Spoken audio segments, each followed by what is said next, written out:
আসসালামু আলাইকুম। বন্যার রেমালের তাণ্ডবে দেখুন আমাদের গাছপালার কতটা ক্ষয়ক্ষতি হয়েছে। অনেক ক্ষতি হয়েছে। একটা কাঁঠাল গাছ ভর্তি, সেই কাঁঠাল গাছটাও কিন্তু একদম পড়ে গিয়েছে। বাড়ির চারপাশে জলাবদ্ধতা সৃষ্টি হয়ে গেছে।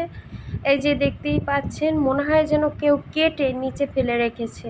আসলে বাতাসের এতটাই গতিবেগ ছিল, যার স্পিডে কিন্তু এই কাঁঠাল গাছ, সব ধরনের গাছেরই কিন্তু আমাদের ভালোই মোটামুটি ক্ষয়ক্ষতি হয়েছে।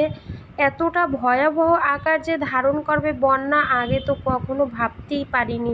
ভেবেছি এর আগে যে যত ছোট ছোট বন্যা হয়েছে সেভাবেই হবে, এবার এতটা বন্যা হবে তা কখনো কল্পনা আমরা করতে পারিনি। আমাদের বাড়ির আশেপাশের লোকজনও এতে কিন্তু অনেকটা ভয় পেয়ে গেছে।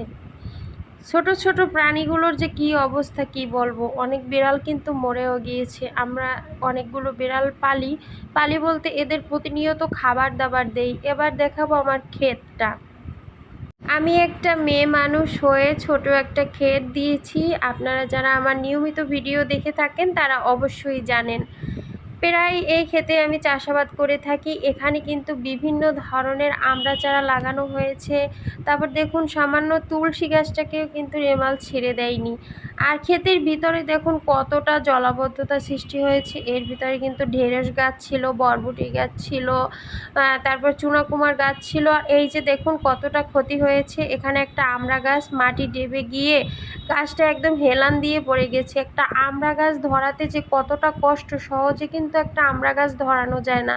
আর ক্ষেতের ভিতরে কিন্তু অনেক আখ গাছও হয়েছিল, অনেক বড় হয়ে গিয়েছিল, সেগুলোও কিন্তু ডুবে গেছে। কলা গাছ বলেন আর রাস্তাই বলেন না কেন, কতটা নোংরা হয়ে গেছে দেখুন শুধু বন্যার তাণ্ডবে।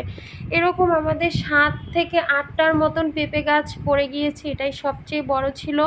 এটা যদি থাকতো তাহলে মনে হয় পেঁপে আর আমাদের কিনতে হতো না। দেখুন কত বড় গাছ, গোড়া উপরেই কিন্তু একদম পড়ে গেছে। এটা দেখে আমার অনেক অনেক দুঃখ লেগেছে, খারাপ লেগেছে। কারণ যে গাছ লাগায় সেই জানে যে এর কতটা কষ্ট। কিভাবে আপনাদের বুঝাবো, আমার মানে কি বলবো, একটা গাছ বা পেঁপে গাছ কতটা সুন্দরভাবে ধরেছে, সেটা যদি এবার পড়ে যায় তাহলে কিন্তু কষ্টের আর শেষ থাকে না। আমার জন্য সবাই দোয়া করবেন, সবাই সুস্থ থাকবেন। আল্লাহ হাফেজ।